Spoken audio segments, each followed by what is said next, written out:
ಬೆಂಗಳೂರಿನಲ್ಲಿ ನೆಲೆಸಿರುವ ಬಾಂಗ್ಲಾ ಪ್ರಜೆಗಳು ಗೃಹ ಸಚಿವರಿಗೆ ಕಾಣ್ತಿಲ್ವಾ ಅಕ್ರಮ ವಲಸಿಗರು? अमित शाह जी देख लीजिए क्या हो रहा है मेरा कर्नाटक में वन बेंगलुरु में।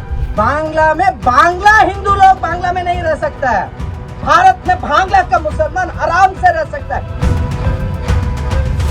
ये देश का व्यवस्था कैसा है, राज्य का व्यवस्था कैसे है, कर्नाटक का व्यवस्था कैसा है? आप है बांग्लादेशी आके इस कलकत्ते में पैदा हो गए, कलकत्ते से अभी बेंगलुरु में आके काम कर रहे हैं। ಗ್ರೇಟರ್ ಬೆಂಗಳೂರಿನಲ್ಲಿ ಇದೀಗ ಬರಬರುತ್ತಾ ಕನ್ನಡಿಗರ ಸಂಖ್ಯೆ ಕ್ಷೀಣಿಸುತ್ತಾ ಬರ್ತಿದೆ ಕಣ್ರಿ. ಬೇರೆ ರಾಜ್ಯದವರ ಹಾವಳಿ ಹೆಚ್ಚಾಗ್ತಿವೆ ಅಂತ ಕರ್ನಾಟಕದ ಸಂಘಟನೆಗಳು ಹೇಳುತ್ತಲೇ ಬರುತ್ತಿವೆ. ಆದ್ರೆ ಸಂಪೂರ್ಣ ಬೆಂಗಳೂರಿನಲ್ಲಿ ಹುಡುಕಿದ್ರೆ ಕನ್ನಡಿಗರು ಬೆರಳೆಣಿಕೆಯಷ್ಟು ಜನ ಸಿಗ್ಬೋದೇನೋ. ಆದ್ರೆ ಬೇರೆ ರಾಜ್ಯದ ಜನ ಬಹುಸಂಖ್ಯೆಯಲ್ಲಿ ಕಂಡು ಬರ್ತಿದ್ದಾರೆ. ಆದ್ರೀಗ ಬೇರೆ ರಾಜ್ಯದವರ ಜೊತೆ ಬೇರೆ ದೇಶದವರು ಇಲ್ಲೇ ಜಾಂಡಾ ಹೂಡಿರುವ ಶಾಕಿಂಗ್ ವಿಡಿಯೋ ಒಂದು ಸಿಕ್ಕಿದೆ ಕಣ್ರಿ. बोलना चाहता हूँ, जल्दी से जल्दी ये वीडियो शेयर कीजिए। मोदी एंड अमित शाह को ये रीच होना है। देखिए कर्नाटका में बेंगलुरु में क्या चल रहे हैं। इधर तो कांग्रेस गवर्नमेंट है, मैं कितना बोले तो भी पूरा गवर्नमेंट प्लेस में। ಹೌದು, ಇದೀಗ ಬರಬರುತ್ತಾ ಬೆಂಗಳೂರಿನಲ್ಲಿ ಭಾರತೀಯರಲ್ಲದೆ ಅಕ್ಕಪಕ್ಕದ ದೇಶದವರು ಇಲ್ಲೇ ಬಂದು ವಾಸ ಮಾಡ್ತಾ ಇದ್ದಾರೆ. ಸರ್ಕಾರ ತಮ್ಮ ವೋಟ್ ಬ್ಯಾಂಕ್ ಹೆಚ್ಚಿಸಿಕೊಳ್ಳಲು ಇಂಥವರಿಗೂ ಆಧಾರ್ ಕಾರ್ಡ್, ರೇಷನ್ ಕಾರ್ಡ್ ಮಾಡಿಕೊಡ್ತಿರೋದು ನೋಡಿದ್ರೆ ನಮ್ಮ ರಾಜ್ಯದ ಪರಿಸ್ಥಿತಿ ಏನಾಗಬೇಡ ಅಲ್ವಾ? इसका पास आधार कार्ड है, भारत का कुछ भी आईडी कार्ड है नहीं, भारत का कुछ भी आईडी कार्ड नहीं, आधार कार्ड नहीं, कुछ भी नहीं। आप कहाँ का है? बांग्लादेश का है। बीवी बांग्लादेश का बीवी भारत को आके कितना साल हुआ? ये हम दोनों 5 साल हो गए। 5 साल हो गया। ये 5 साल हो गया अमित जी।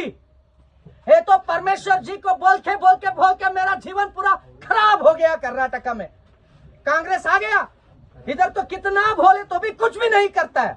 बांग्ला वाला है बोले तो आप कौन है पूछने वाला को पुनीत बोलता है। ಈ ಧೋರಣೆಯನ್ನ ಹಿಂದೂ ಸಂಘಟನೆಯ ಹೋರಾಟಗಾರ ಪುನೀತ್ ಕೆರೆಹಳ್ಳಿ ಅಕ್ರಮವಾಗಿ ಬಾಂಗ್ಲಾ ವಲಸಿಗರ ವಿರುದ್ಧ ದಾಳಿ ಮಾಡಿದ್ದಾರೆ. ಸರ್ಕಾರದ ನಡೆಯನ್ನ ಖಂಡಿಸಿದ್ದಾರೆ.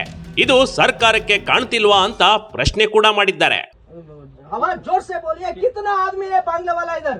बहुत आदमी है, 2-3 लाख आदमी ऐसा होगा। बेंगलुरु में ऑल इंडिया में, बेंगलुरु में भी ज्यादा है। कितना है बेंगलुरु में? बेंगलुरु में कम से कम 1 लाख 2 लाख ऐसे फुल होता है, हर जगह में है। मोदी जी ये बात पुनीत केरली नहीं बोल रहे, नागेंद्र जी नहीं बोल रहे, हिंदू कार्यकर्ता लोग नहीं बोल रहे।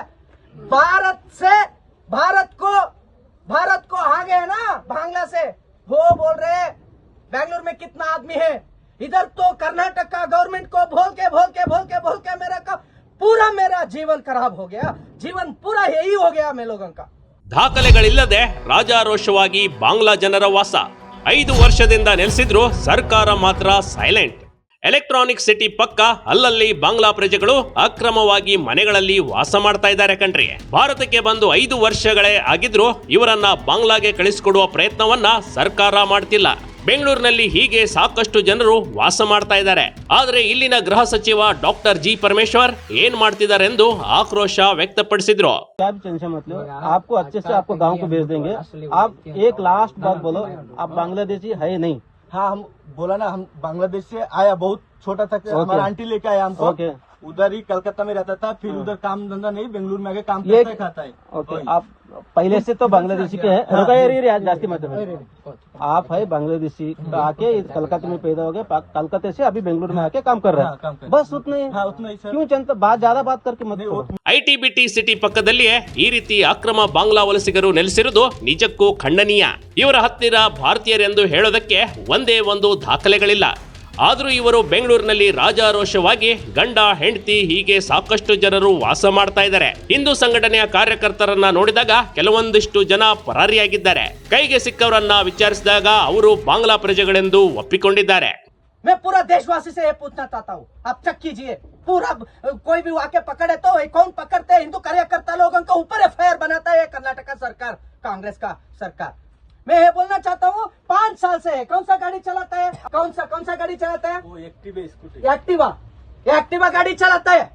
गृह मंत्रीಗಳೇ एक्टिवा गाड़ी ಓಡಿಸ್ತಾರೆ टीवी देखो विदाउट डीएल, विदाउट गाड़ी डॉक्यूमेंट। 5 साल से कोई भी इसको पूछा नहीं, कोई भी पुलिस पकड़ा कि ये देश का व्यवस्था कैसा है, राज्य का व्यवस्था कैसा है, कर्नाटक का व्यवस्था कैसा है। ಹಿಂದೂ ಸಂಘಟನೆಯ ಪುನೀತ್ ಕೆರೆಹಳ್ಳಿ ನೇತೃತ್ವದಲ್ಲಿ ನಡೆದ ದಾಳಿಯಲ್ಲಿ ಕೆಲವು ಬಾಂಗ್ಲಾ ಪ್ರಜೆಗಳು ಕೈಗೆ ಸಿಕ್ಕಿದ್ದಾರೆ. ಇವರನ್ನ ರಕ್ಷಿಸಿ ಬನ್ನೇರುಘಟ್ಟ ಪೊಲೀಸರಿಗೆ ಒಪ್ಪಿಸಲಾಯಿತು. ಸರ್ ಸರ್ ನಾನು ಇವ್ರ ಬಗ್ಗೆ ಹೇಳ್ತಿಲ್ಲ, ಇವ್ರನ್ನ ನೀಟಾಗಿ ಇವ್ರು ರಕ್ಷಾ ಮಾಡಿ, ಯಾಕಂದ್ರೆ ಮನುಷ್ಯತ್ವ ಸರ್.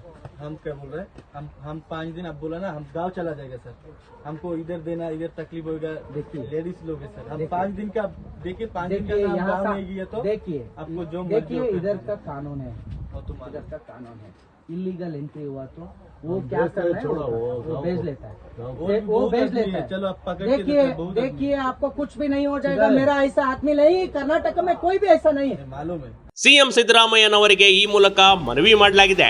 ಬೆಂಗಳೂರಿನ ಬಹುತೇಕ ಭಾಗದಲ್ಲಿ ಬಾಂಗ್ಲಾ ಮಾತ್ರವಲ್ಲ, ಭಾರತದ ಅಕ್ಕಪಕ್ಕದ ದೇಶದವರು ಅಕ್ರಮವಾಗಿ ಇಲ್ಲೇ ನೆಲೆ ನಿಂತಿದ್ದಾರೆ. ಅಂತವರ ವಿರುದ್ಧ ಸರ್ಕಾರ ಕಠಿಣಾತಿ ಕಠಿಣ ಕ್ರಮ ಜರುಗಿಸಿ ಅವರ ದೇಶಗಳಲ್ಲಿ ಕಳಿಸುವಂತ ಪ್ರಯತ್ನ ಮಾಡಬೇಕಾಗಿದೆ. ಇಲ್ಲದೆ ಹೋದರೆ ದೇಶದಲ್ಲಿ ಅಪರಾಧ ಚಟುವಟಿಕೆಗಳು ಹೆಚ್ಚಾಗೋದ್ರಲ್ಲಿ ಎರಡು ಮಾತಿಲ್ಲ. Big TV Karnataka, Bengaluru. ಕೇಳ್ಕೊಳ್ತಾರೆ, ದಯವಿಟ್ಟು ಈ ವಿಡಿಯೋನ ಅಮಿತ್ ಶಾ ಜಿಗೆ ತಲುಪೋವರೆಗೂ ಶೇರ್ ಮಾಡಿ, ಅಮಿತ್ ಶಾ ಜಿಗೆ ತಲುಪಲೇಬೇಕು, ಪ್ರತಿ ಒಬ್ರು ಶೇರ್ ಮಾಡಿ. ಬಿಗ್ ಟಿವಿ ಕರ್ನಾಟಕ ಯೂಟ್ಯೂಬ್ ಚಾನಲ್ಗೆ ಈಗಲೇ ಸಬ್ಸ್ಕ್ರೈಬ್ ಮಾಡಿ. ಧನ್ಯವಾದಗಳು.